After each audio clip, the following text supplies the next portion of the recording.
শবে বরাতে মানুষ মসজিদে বেশি আসে কেন?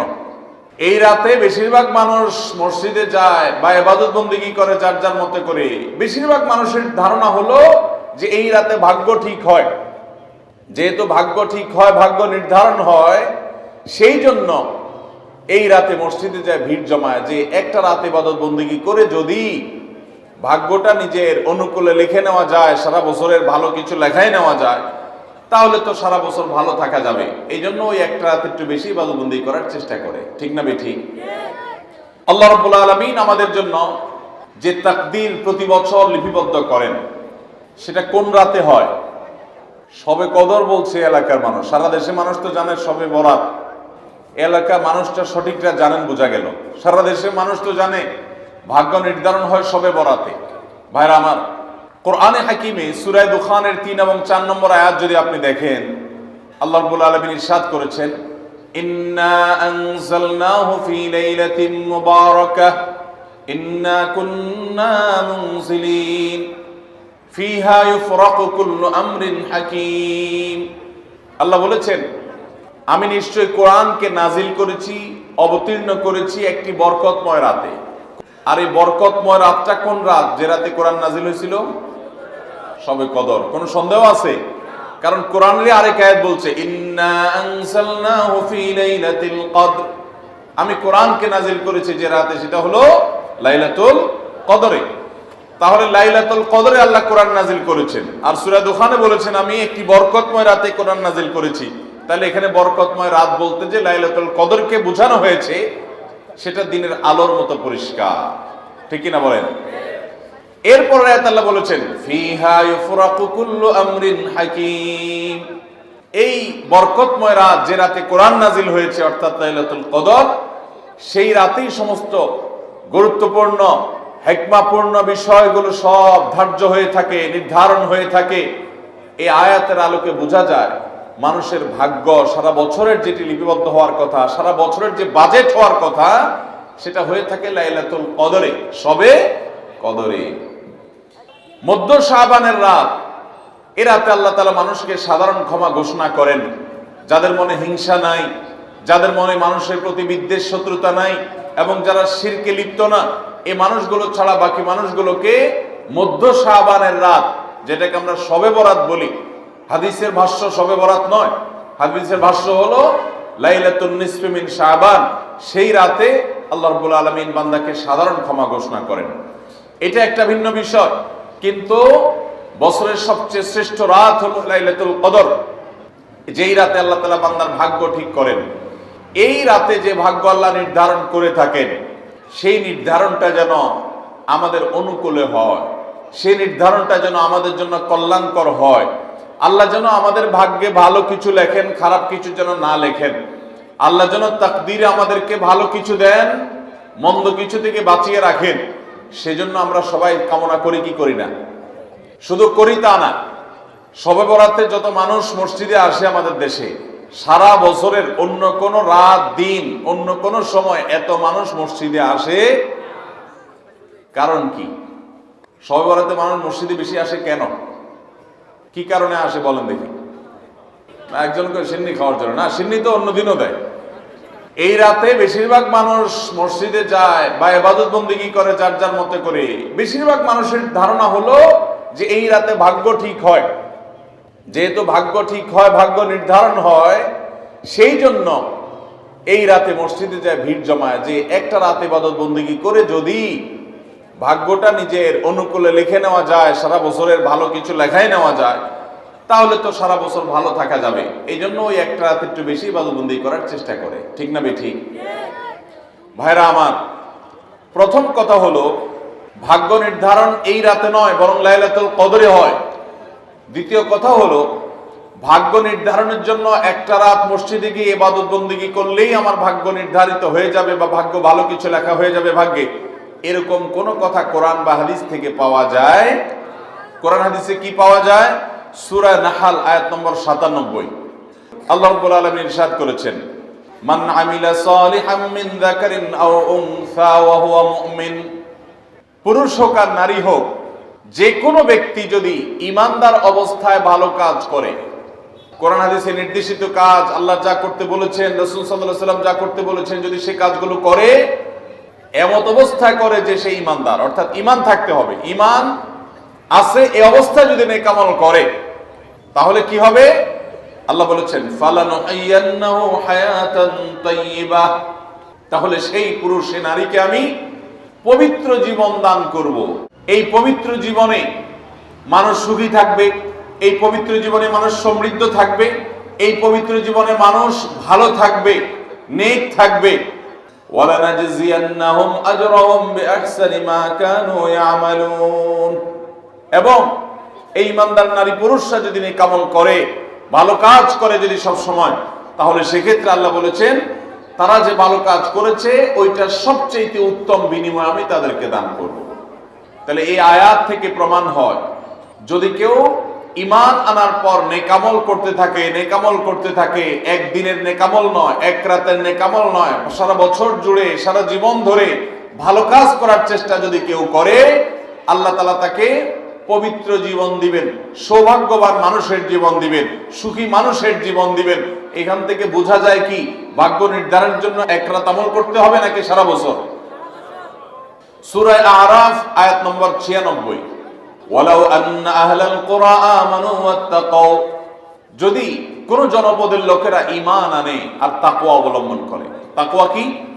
তাকওয়া হলো আল্লাহর ভয়ে সে আল্লাহর নির্দেশগুলো মানে আর হারামগুলো বর্জন করে, এরকম যদি কেউ করে, লাফাতাহনা আলাইহিম বারাকাতিম মিনাস সামাই ওয়াল আরদ, আল্লাহ বলেছেন তাহলে ওই ব্যক্তিকে আসমান এবং জমিন থেকে সমস্ত বরকত সমূহের দুয়ার সবগুলো তার জন্য খুলে দেওয়া হবে। তাহলে বোঝা গেল মানুষের জীবনে বরকত নাজিল হবে, মানুষ সুখে থাকবে, ভালো কিছু তার তাকদিরে লেখা হবে।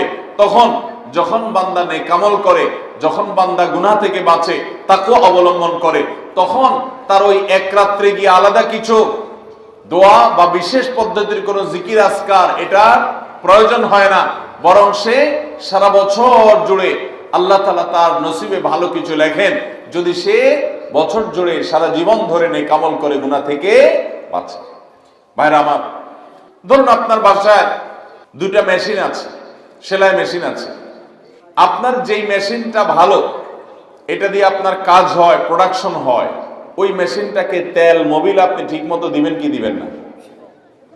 যেহেতু ওইটা সার্ভিস দেয় আপনাকে, ওখান থেকে আপনার প্রোডাকশন হয়, ভালো কিছু অর্জিত হয়, সেজন্য আপনি অটোমেটিকলি সেটার জন্য বিদ্যুৎ সাপ্লাই দিবেন, গ্যাস লাগলে গ্যাসের সাপ্লাই যে মেশিনের জন্য দরকার সেটা দিবেন, তেল মোবিল যা যা দেওয়া দরকার সেটা দিবেন, নষ্ট হলে সাথে সাথে ওটা ঠিক করাবেন, যা যা দরকার সব ব্যবস্থা আপনি করবেন। কারণ মেশিনটা আপনার প্রোডাক্টিভ, মেশিনটা আপনার প্রোডাকশন দিচ্ছে, এখান থেকে ভালো কিছু পাওয়া যাচ্ছে, সেজন্য আপনি এটা দিবেন। আরেকটা মেশিন যদি হয় যে মেশিন থেকে আপনার কোনো সার্ভিস আপনি পান না, প্রোডাকশন দেয় না, মেশিনটা নষ্ট হয়ে অকেজো হয়ে পড়ে আছে, তাহলে ওই মেশিনে কি আপনি বিদ্যুৎ সাপ্লাই দিবেন? ওখানে কি আপনি অন্য যা দরকার আছে তেল মোবিল নিয়মিত দেওয়া, এগুলো কি আপনি করবেন? করবেন না। হ্যাঁ, ওইটার জন্য মাসে মাসে কিস্তি যদি দেওয়ার দরকার হয়, আগে থেকে কিনা থাকে, তাহলে আপনি হয়তো কিস্তি পরিশোধ করবেন। অন্য কিছু আগে থেকে করা দরকার আছে সেটা আপনি করবেন। আল্লাহ রাব্বুল আলামিন ঠিক একই ভাবে তার যে বান্দারা তার অনুগত থাকে, তাকওয়া অবলম্বন করে, হারাম থেকে বাঁচে, গুনাহ থেকে বাঁচে, ফরজ কাজগুলো করে, আল্লাহ তাআলা তার সেই বান্দাদের জন্য ভালো কিছু তাদের তাকদীরে লিপিবদ্ধ করেন, তাদের জন্য নসিবে ভালো কিছু রাখেন, তাদেরকে সুখের জীবন দান করেন, সৌভাগ্য দান করেন। আল্লাহ তাআলা প্রকৃত প্রশান্তি মনের সেটা দান করেন আল্লাহর ঈমানদার এবং নেককার বান্দাদেরকে, আমলে সালেহ কর্মওয়ালা বান্দাদেরকে, মুত্তাকি পরহেজগার বান্দাদেরকে। আর যারা আল্লাহর এই আনুগত্য করে না, যারা আল্লাহ রাব্বুল আলামিনের প্রতি ঈমান আনে না, যারা নেক আমল করে না, যারা তাকওয়া অবলম্বন করে না, এই মানুষগুলো তাদেরকে আল্লাহ তাআলা ওই দুনিয়াতে বেঁচে থাকার জন্য, দুনিয়া সিজনুল মুমিন ওয়া জান্নাতুল কাফির হাদিসে আসছে, ঈমানদারের জন্য হলো জেলখানা আর কাফিরের জন্য জান্নাতের মতো যা খুশি করতে পারে। আল্লাহ তাআলা তাকে কিছু রিজিক দিয়ে বাঁচায় রাখেন, কিন্তু এই রিজিকের কোনো মূল্য আল্লাহর কাছে নাই। নবী করিম সাল্লাল্লাহু আলাইহি সাল্লাম বলেছেন, যদি দুনিয়া এবং দুনিয়ার মধ্যে যা কিছু আছে এগুলো যদি মাছির ডানার মতো মূল্য রাখতো, তো আল্লাহ তাআলা দুনিয়াতে আল্লাহর প্রতি অবিশ্বাসী কাউকে এক ঢোক পানিও পান করতে দিতেন না। এখান থেকে বোঝা গেল দুনিয়া যত কিছু আমরা ভোগ করি এগুলো আল্লাহ রাব্বুল আলামিনের কাছে এগুলো 2 পয়সার কোনো দাম নাই। বিশেষ করে যারা আখিরাতে বিশ্বাসী না, যারা আল্লাহর প্রতি ঈমান নাই, সে কাফেরদের জন্য এগুলো আল্লাহ তাআলা দিয়ে থাকেন, কারণ এগুলো সামান্য সময়ের ভোগ, অনন্ত অসীমকালের সুখ এবং দুনিয়ার প্রকৃত প্রশান্তি এটা আল্লাহ শুধু তার ঈমানদার বান্দাদের জন্যই বরাদ্দ করে রেখেছেন। তো এই আয়াত থেকে, হাদিস থেকে বোঝা যায় যে ঈমানদাররা যখন নেক আমল করবে তাদের জন্য আল্লাহ তাআলা নসিবে ভালো কিছু দিবেন, তাদের জন্য আল্লাহ তাআলা তাদের ভাগ্যে ভালো কিছু দিবেন, তাদের ভাগ্য সুপ্রসন্ন হবে। আর যদি কেউ বদামল হয় তাহলে আল্লাহ রাব্বুল আলামিন তার জন্য প্রকৃত প্রশান্তি, আসল সুখের ঠিকানা সেটা আল্লাহ তাআলা তাদেরকে কখনো দিবেন না। অতএব আমরা যদি চাই আমাদের ভাগ্যে ভালো কিছু লেখা হোক, তাহলে প্রথম কাজ করতে হবে আমাদেরকে নেক আমল করতে হবে। ঈমান আনার পর কি করতে হবে? নেক আমল করতে হবে। আল্লাহ আমাদের সবাইকে সে তৌফিক দান করুন। আমরা যদি ঈমান আনার পর নেক আমল করি, ভালো কাজে লিপ্ত হই, তাকওয়া চর্চা করি, তাহলে আল্লাহ রাব্বুল আলামিন আমাদের ভাগ্যে ভালো কিছু রাখবেন। এই ব্যাপারে একজন ঈমানদারের ঈমান মজবুত থাকতে হবে। আরেকটা উপমা নেই আমরা। ধরুন একজন জনপ্রতিনিধি, ওনার যারা প্রচার প্রচারণা করে, ওনার পক্ষে যারা মানুষের কাছ থেকে ভোট কালেকশন করে, সংগ্রহ করে, এই জনপ্রতিনিধির কাছে যদি কোনো রিলিফের মাল আসে, সরকারি চাল ডাল ইত্যাদি এসব যদি আসে, তিনি তার এলাকার মানুষদেরকে, ভোটারদেরকে, জনগণ তাদেরকে তিনি যারা অভাবী, যারা এটার হকদার তাদেরকে দিবেন, এটা তার দায়িত্ব কর্তব্য থাকে।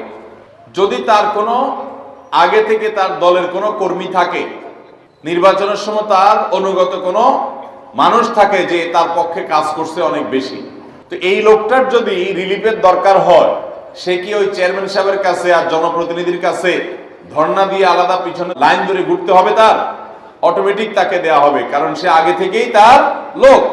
অতএব অন্য 10 জন যদি পায়, এই লোক বরং তারও আগে পাবে। ঠিক একইভাবে যে সারা বছর জুড়ে নেক আমল করে, তাকওয়া অবলম্বন করে, গুনাহ থেকে বাঁচে, আল্লাহর আনুগত্য করে, আল্লাহর আদেশ নিষেধগুলো মেনে চলে, 5 ওয়াক্ত নামাজ পড়ে, হালাল হারাম বাজ বিচার করে চলে, আল্লাহর ভয় অন্তরে লালন করে, ওই আল্লাহর বান্দাকে আল্লাহ যখন ভাগ্য লিপিবদ্ধ করবেন, আল্লাহ যখন বাজেট ঘোষণা করবেন, তখন আল্লাহ তাআলা তার সেই ঈমানদার, সেই মুত্তাকি বান্দার জন্য বাজেট রাখবেন ভালো, এটা তো বলার অপেক্ষা রাখে। অতএব ভাগ্য সুপ্রসন্ন হওয়ার জন্য, ভাগ্যে ভালো কিছু লেখা হওয়ার জন্য এক রাতের ইবাদত নয়। এই সমস্ত আয়াত, হাদিস, উপমা থেকে আমরা বোঝাবার চেষ্টা করছি যে আমাদেরকে করতে হবে সারা বছর জুড়ে ভালো কাজের চর্চা, নেক আমলের চর্চা। তাহলে আমরা নেক আমলের মাধ্যমে আল্লাহ রাব্বুল আলামিনের কাছ থেকে ভালো কিছুর ফয়সালা পাবো ইনশাআল্লাহ। মোহতারাম হাজরিন, আমরা অনেকে দোয়ার জন্য অনেক অস্থির হই, পেরেশান হই যে অমুক হুজুর যেন আমার জন্য একটু দোয়া করে দেন, ইমাম সাহেব আমার জন্য একটু দোয়া করে দেন। বড় কোনো আলেম পাইলে আমরা দোয়ার জন্য অনেক চেষ্টা করি যে ভাই আপনি একটু আমার জন্য দোয়া করে দেন। এটা ভালো, এটা খারাপ কিছু না। আমরা যারা এক রাতে আমল ইবাদত করে আমাদের ভাগ্যের ভালো কিছু লেখানোর জন্য চেষ্টা করি, আমি সেই ভাইদেরকে বলতে চাই, সারা দুনিয়ার সমস্ত ভালো মানুষ, সকল নেক মানুষ, এমনকি মক্কা মদিনার ইমাম সাহেবরা, হারামাইনের ইমাম খতিবগণ, সারা দুনিয়ার সকল আল্লাহওয়ালা, নেককার এবং ভালো মানুষ যারা আছেন, আব্দুস সালেহ যারা আছেন, আল্লাহর ওলি যারা আছেন, তাদের সবার দোয়া আমরা পাইতে চাই। একটা সহজ উপায় আছে, সেটা কি? এই এতক্ষণ যেটা বললাম, অর্থাৎ আপনি যদি নিজেকে ভালো মানুষ হিসাবে গড়ে তোলার জন্য চেষ্টা করেন, আপনি 5 ওয়াক্ত নামাজ পড়বেন, আল্লাহর হুকুম মতো চলবেন, আপনি হারাম থেকে বাঁচার জন্য সংগ্রাম যুদ্ধ চালাবেন, আপনি হক হালালি চলার চেষ্টা করবেন, আপনি তাকওয়ার উপরে চলার চেষ্টা করবেন। যদি আপনি এটা করেন, তাহলে অটোমেটিকলি সারা দুনিয়ার সমস্ত নেককার মানুষদের দোয়া একবার না, বারবার বারবার, হাজার হাজার লক্ষ লক্ষ বার আপনি পেতে থাকবেন। কিভাবে? আমরা নামাজের মধ্যে আত্তাহিয়াতু পড়ি কি পড়ি না? এই আত্তাহিয়াতুর মধ্যে একটা কথা আছে, আসসালামু আলাইনা ওয়া আলা ইবাদিল্লাহিস সালিহিন। এর অর্থ কি? এর অর্থ হলো, হে আল্লাহ, নামাজের মধ্যে নামাজরত অবস্থা দোয়া, এখানে দোয়া করছে মুসল্লি, হে আল্লাহ, আসসালামু আলাইনা, আল্লাহ আমার প্রতি শান্তি বর্ষিত হোক, আমাদের প্রতি শান্তি বর্ষিত হোক, ওয়া আলা ইবাদিল্লাহিস সালিহিন, এবং আল্লাহর যত নেককার বান্দা আছে সারা পৃথিবীতে, সারা দুনিয়াতে যত নেককার বান্দা আল্লাহর আছে, যারা ভালো কাজ করার চেষ্টা করে, যারা হক হালালি চলার চেষ্টা করে, যারা হারাম উপার্জন করে না, যারা হারাম জিনিস দেখে না, হারাম জিনিস ধরে না, হারাম খায় না, হারাম কথা বলে না, হারাম জায়গায় যায় না, হারাম কাজ করে না, 5 ওয়াক্ত নামাজ পড়ে, যাকাত ফরজ হলে যাকাত দেয়, হজ ফরজ হলে হজ করে, রমজান আসলে রোজা রাখে, সকল ফরজ কাজগুলো করে, এক কথায় কোরআন হাদিসকে মেনে চলার চেষ্টা করে যারা, তার জীবনের অক্ষরে অক্ষরে প্রতিটা পদক্ষেপে, এদেরকে বলা হয় নেককার বান্দা। নামাজে আত্মাহতে প্রত্যেকটা মুসল্লি সারা পৃথিবীর সমস্ত প্রান্ত থেকে আল্লাহর কাছে দোয়া করে, আসসালামু আলাইনা ওয়া আলা ইবাদিল্লাহিস সালিহিন, আল্লাহ আমাদের প্রতি তো শান্তি বর্ষিত করবেনই, সেই সাথে আপনার নেককার বান্দা যারা আছেন, যা সারা দুনিয়াতে, এই সকল নেককার বান্দাদের প্রতি আপনি শান্তি বর্ষিত করেন। এই দোয়া প্রত্যেকটা মানুষ নামাজের মধ্যে করে কি করে না? তাহলে আপনি যদি নিজেকে নেককার বান্দা হিসেবে শামিল করতে পারেন, আপনি যদি নিজেকে আল্লাহর হুকুম এবং আল্লাহর আনুগত্য কর্ণওয়ালা মানুষ হিসেবে গড়ে তুলতে পারেন, তাহলে অটোমেটিকলি আপনি সারা দুনিয়ার সমস্ত নেককার মানুষদের দোয়া পেয়ে যাবেন। আল্লাহ আমাদের সবাইকে সে তৌফিক দান করুন। ভাইরা আমার, নেককারদের জন্য অটোমেটিকলি দোয়া হয়। শুধুমাত্র আল্লাহর নেককার বান্দা মানুষরা না, ফেরেশতারা দোয়া করে। আল্লাহর সকল নেককার মানুষদের দোয়া আমরা অটোমেটিক পাবো। তাহলে আমাদের ভাগ্যে যেন ভালো কিছু লেখা হয়, তার জন্য আমাদের যে আমলটা করতে হবে তা হলো আমলে সালেহ। সারা বছর জুড়ে, সারা জীবন জুড়ে আমাদেরকে খুঁটে খুঁটে খুঁটে কোনটা কোনটা ভালো কাজ সেগুলো করার চেষ্টা করতে হবে, কোনটা কোনটা খারাপ কাজ, গুনাহের কাজ, সেগুলো থেকে বাঁচার চেষ্টা করতে হবে। তাহলে আমাদের ভাগ্যে ভালো কিছু লেখা হবে ইনশাআল্লাহ। সহিহ বুখারীর একটি হাদিস থেকে আমরা আমাদের নসিবে ভালো কিছু আল্লাহ তাআলা লিপিবদ্ধ করবেন এরকম একটি আমলের কথা আমরা জানি। সকল সাধারণ নেক আমলের মধ্যে সেটা শামিল আছে, এটাকে আলাদা করে নবী সাল্লাল্লাহু আলাইহি ওয়াসাল্লাম বলেছেন। সেটা কি? তিনি বলেছেন, মান সাল্লাহু আইয়ুবসাতা লাহু ফি রিজকিহি আও ইউনসা লাহু ফি আথারিহি ফালইয়াসিল রাহিমাহ। মান সাররাহা লাহু আইয়ুবসাতা লাহু ফি রিজকিহি আও ইউনসা লাহু ফি আথারিহি, যে ব্যক্তি চায় তার রিজিককে প্রশস্ত করে দেওয়া হোক, তার রিজিকে বারাকা দেওয়া হোক এবং তার হায়াত বৃদ্ধি করে দেওয়া হোক, এটা যে চায়, ফালইয়াসিল রাহিমাহ, সেই জন্য তার রক্ত সম্পর্কীয় আত্মীয়দের সাথে সুসম্পর্ক বজায় রাখে, সেই জন্য তার রক্ত সম্পর্কীয় আত্মীয়দের সাথে সম্পর্ক সবসময় জুড়ে রাখে, সম্পর্ক যেন ভালো রাখে, তাদের সাথে সম্পর্ক যেন ছিন্ন না করে, তাহলে সেক্ষেত্রে তার হায়াত এবং তার রিজিকের মধ্যে বরকত দেয়া হবে, কল্যাণ দেয়া হবে, লিপিবদ্ধ করা হবে, এই ফয়সালা তার জন্য করা হবে। এই হাদিস থেকে বোঝা যায় যে আমাদের হায়াত, আমাদের রিজিকের মধ্যে বরকত হবে, কল্যাণ হবে, ভাগ্যে নসিবে ভালো কিছু আল্লাহ তাআলা দিবেন যদি আমরা রক্ত সম্পর্কীয় আত্মীয়দের সাথে সুসম্পর্ক বজায় রাখি। আজকাল আমাদের সমাজে অনেক মানুষ আছেন যে নামাজ রোজা করেন, ওয়াজ মাহফিলে যান, কোরআন তেলাওয়াত করেন, জিকির আজকার তাসবিহ তেলাওয়াত করেন, কিন্তু নিজের রক্ত সম্পর্কে আত্মীয়দের সাথে সম্পর্ক ভালো নাই। আছে না নাই? আপনার আত্মীয় যদি নিজে থেকে সম্পর্ক ছিন্ন করে চলে যায় তাহলে তো আর আপনার দোষ নাই, কিন্তু আপনি নিজে থেকে কখনো আপনার রক্তের যে আত্মীয়, যাদের সাথে রক্তের সম্পর্ক আছে, এরকম কারোর সাথে সম্পর্ক ছিন্ন করতে পারবেন না, এটা হারাম। নবী করিম সাল্লাল্লাহু আলাইহি ওয়াসাল্লাম বলেছেন, যে ব্যক্তি আত্মীয়তার সম্পর্ককে রক্ষা করবে আল্লাহ তাআলা তাকে রক্ষা করবেন, যে আত্মীয়তার সম্পর্ক ছিন্ন করবে, তাকে ত্যাগ করবে, আল্লাহ তাআলা ওই ব্যক্তিকে ছিন্ন করবেন। এই জন্য আত্মীয়তার সম্পর্ক রক্ষা করা এটা আমাদের ভাগ্য সুপ্রসন্ন হওয়ার অন্যতম মাধ্যম। আত্মীয়তার সম্পর্ক রক্ষা করা বলতে কাদের সাথে সম্পর্ক বজায় রাখতে হবে? যাদের সাথে রক্তের সম্পর্ক আছে আপনার। তারা কারা? আপনার শরীরে আপনার বাবার রক্ত আছে, রক্ত সম্পর্কীয় আত্মীয়, আপনার বাবার সাথে আপনার ব্লাডের কানেকশন আছে, আপনার মায়ের সাথে আপনার ব্লাডের কানেকশন আছে, এবং মায়ের সাথে ব্লাডের কানেকশন থাকার কারণে মায়ের দিককার আত্মীয় আপনার মামা, আপনার খালা, আপনার নানা নানি, তারা হলো আপনার রক্ত সম্পর্কীয় আত্মীয়। ঠিক একইভাবে আপনার বাবার দিককার রক্ত সম্পর্কে আত্মীয় হলেন আপনার দাদা দাদি, আপনার চাচা, আপনার ফুফু এবং চাচাতো ভাই বোন, ফুফু যিনি তার রক্ত আপনার বাবার রক্ত এক, সেজন্য তারা রক্তের আত্মীয়। ভাই বোন তো আছেই, এই রক্তের আত্মীয়দের সাথে অনেকে সম্পর্ক বজায় রাখে না, কোনো কারণে সম্পর্ক ছিন্ন করে ফেলে, এটা হারাম। আমরা দুনিয়াতে অনেক বন্ধু বান্ধবের সাথে সম্পর্ক ভালো রাখি, অনেক দোস্তের সাথে সম্পর্ক ভালো রাখি, অথচ আমাদের এই রক্ত সম্পর্কে আত্মীয়গুলোর সাথে সম্পর্ক ভালো রাখা হয় না। মোহতারাম হাজিরিন, আমাদের নসিবে আল্লাহ ভালো কিছু দেখ, আমরা সবাই চাই কি চাই না? তাহলে শবে বরাতে রাতভর আপনি দোয়া জিকির আজকার করলেন, কান্নাকাটি করলেন, আর মিলাদ মাহফিল করলেন, আশা করলেন আপনার ভাগ্যে ভালো কিছু লেখা হবে।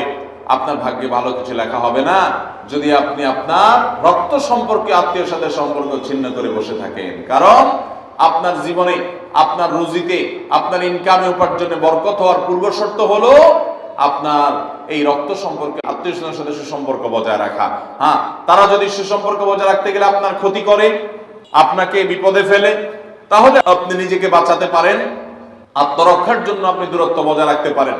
কিন্তু তাই বলে তাদের সাথে আপনি সম্পর্ক নষ্ট করে থাকবেন, তাদেরকে ভুলে থাকবেন বা তাদের সাথে সম্পর্ক রাখবেন না, এটা কিন্তু জায়েজ হতে পারে না। ইংল্যান্ডের একটা ইউনিভার্সিটির একটা জরিপের কথা অনলাইনে আমি একবার দেখেছিলাম, যে একটা নামকরা বিশ্ববিদ্যালয়, তারা বিশ্ববিদ্যালয়ের ছাত্রদের মধ্যে একটা সার্ভে তারা চালিয়েছিলেন। তারা দেখতে চেয়েছেন যে ছাত্রদের মধ্যে কারা বেশি হায়াত পায় আর কারা কম পায়। যারা বেশি হায়াত পায় তাদের মধ্যে বৈশিষ্ট্য কি আছে, যারা কম পায় তাদের মধ্যে কোন বৈশিষ্ট্যের অভাব আছে। তো এটা নিয়ে দীর্ঘ অনেক বছরের একটা জরিপ তারা চালিয়েছেন, একটা নিরীক্ষা তারা চালিয়েছেন। সেই নিরীক্ষায় দেখা গেল যে যেই ছাত্ররা দীর্ঘদিন পর্যন্ত হায়াত পেয়েছেন এবং তারা অনেক দিন দুনিয়াতে বেঁচেছেন, তাদের বেশিরভাগই দেখা গেছে, সবাই না, বেশিরভাগই দেখা গেছে যে তারা সাধারণত তাদের পারিবারিক এবং আত্মীয় স্বজন, বন্ধু বান্ধব, অন্যদের সাথে হাসি খুশি, অর্থাৎ মানুষের সাথে সম্পর্ক বজায় রাখছে। আর যারা সম্পর্ক বজায় রাখে নাই, এই মানুষগুলো তাদের তুলনামূলকভাবে প্রথম গ্রুপের চাইতে তারা অনেক আগে দুনিয়া থেকে চলে গেছে, অনেক আগে তারা মারা গেছে। এটা প্রত্যেকটা ব্যক্তির ক্ষেত্রে আলাদা আলাদা করে খাটানো যাবে না, এটা একটা টোটাল জরিপের ফসল। তো এই জরিপ প্রমাণ করে নবী করিম সাল্লাল্লাহু আলাইহি ওয়াসাল্লাম যে বলেছেন, যারা রক্ত সম্পর্কের আত্মীয়গুলোর সাথে সুসম্পর্ক বজায় রাখে তাদের হায়াতে এবং রিজিকে বরকত দেওয়া হয়। এই জরিপের রিপোর্টও সেটা সত্যতাকে প্রমাণ করে। আল্লাহ তাআলা আমাদের সবাইকে আমাদের আত্মীয় স্বজনের সাথে সুসম্পর্ক বজায় রাখার তৌফিক দান করুন। তাহলে আমাদের ভাগ্যে যেন ভালো কিছু লেখা হয়, ভাগ্য যেন সুপ্রসন্ন হয়, সেজন্য আমরা দ্বিতীয় আমলও পেয়ে গেলাম। নাম্বার 3, বান্দার ভাগ্য এবং নসিবে ভালো কিছু যেন হয়। মন্দ কোনো কিছু যদি আল্লাহ না করুন কারণ নসিবে লেখা থাকে, সেটা যেন দূর হয়, সেটা যেন তার ক্ষতি না করে, এবং আল্লাহ রাব্বুল আলামিন যেন সেই ফয়সালা বান্দার উপরে কার্যকর না করে। সেজন্য তৃতীয় আমল হলো দোয়া। কারণ লা ইয়ারুদ্দু তাকদীর ইল্লা দুআ। তিরমিজিতে একই হাদিসে আসছে, ভাষ্য ভিন্ন, লা ইয়ারুদ্দু কাযা ইল্লা আদ-দুআ। বান্দার তাকদীর, বান্দার ভাগ্য, এটা কোনো কিছু পরিবর্তন করতে পারে না। অন্য এক হাদিসে আসছে, আল্লাহ যা ফয়সালা করেন সেটা আর পরিবর্তন করেন না। তবে এই হাদিস থেকে একটা এক্সেপশন পাওয়া যায়, সেটা হলো যদি কেউ আল্লাহ তাআলার কাছে কায়মন বাক্যে দোয়া করতে পারে, দোয়ার হক আদায় করে যদি দোয়া করতে পারে, তাহলে এই দোয়া আল্লাহ রাব্বুল আলামিনের তাকদীরকে পর্যন্ত তার জন্য পরিবর্তন করে দেওয়া হয় দোয়ার মাধ্যমে। আল্লাহ তাআলা আমাদেরকে সবাইকে সেভাবে দোয়া করার তৌফিক দান করুন। আমরা চেষ্টা করব তো ইনশাআল্লাহ। তাহলে তৃতীয় আমল আমরা পেয়ে গেলাম, সেটা হলো দোয়া।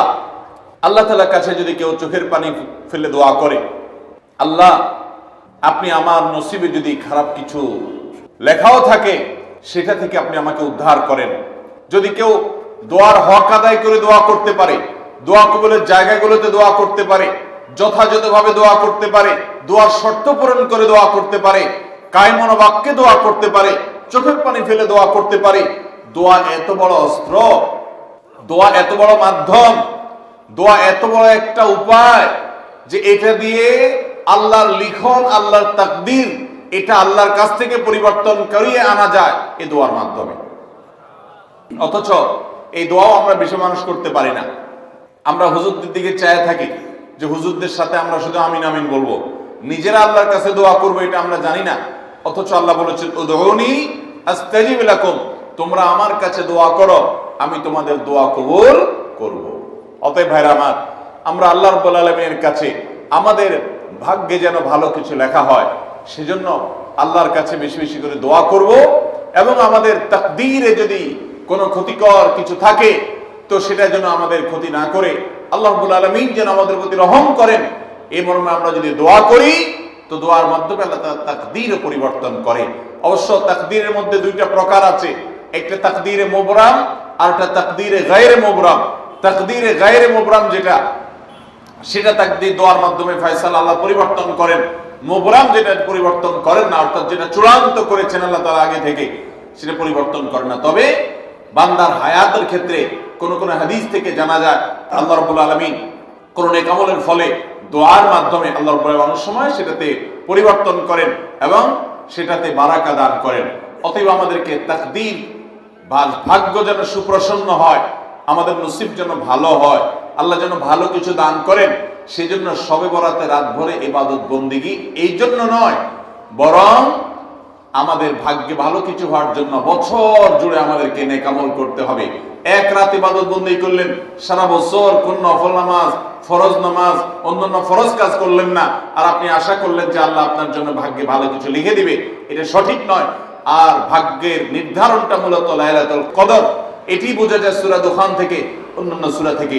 অতএব আমাদের সবাইকে আমাদের ভাগ্যে ভালো কিছু লেখার জন্য বেশি বেশি আমাদের 5 ওয়াক্ত ফরজ নামাজ সহ আল্লাহর সমস্ত ফরজ বিধানগুলো মেনে চলতে হবে, হারাম এবং গুনাহের কাজগুলো থেকে বেঁচে চলতে হবে, এবং সেই সাথে আমাদের সবাইকে বেশি বেশি করে বিশেষ করে নেককারদের কাতারে শামিল হতে হবে। আমি যত বেশি নেককার হতে পারবো, ওই যে নামাজে আত্মেহাতের মধ্যে নেককারদের দোয়া পাবো, আমার প্রতি শান্তি আল্লাহর এমনি বর্ষিত হবে। এবং দ্বিতীয় আমল হলো বেশি বেশি করে আত্মীয় স্বজন, রক্ত সম্পর্কীয় যারা, তাদের সাথে বিশেষভাবে সুসম্পর্ক বজায় রাখতে হবে। সম্পর্ক নষ্ট করা যাবে না, সম্পর্ক ছিন্ন করা যাবে না। এবং তৃতীয় আমল হলো বেশি বেশি দোয়া করতে হবে।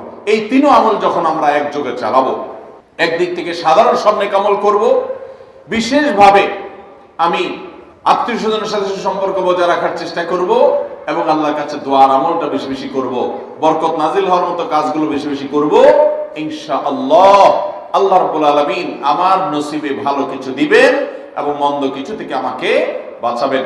নবী করিম সাল্লাল্লাহু আলাইহি সাল্লাম আল্লাহর কাছে দোয়া শিক্ষা দিয়েছেন, আল্লাহুম্মা ইন্নী আউযু বিকা মিন দারকিল বালা, আল্লাহুম্মা ইন্নী আউযু বিকা মিন সুইল কাদা।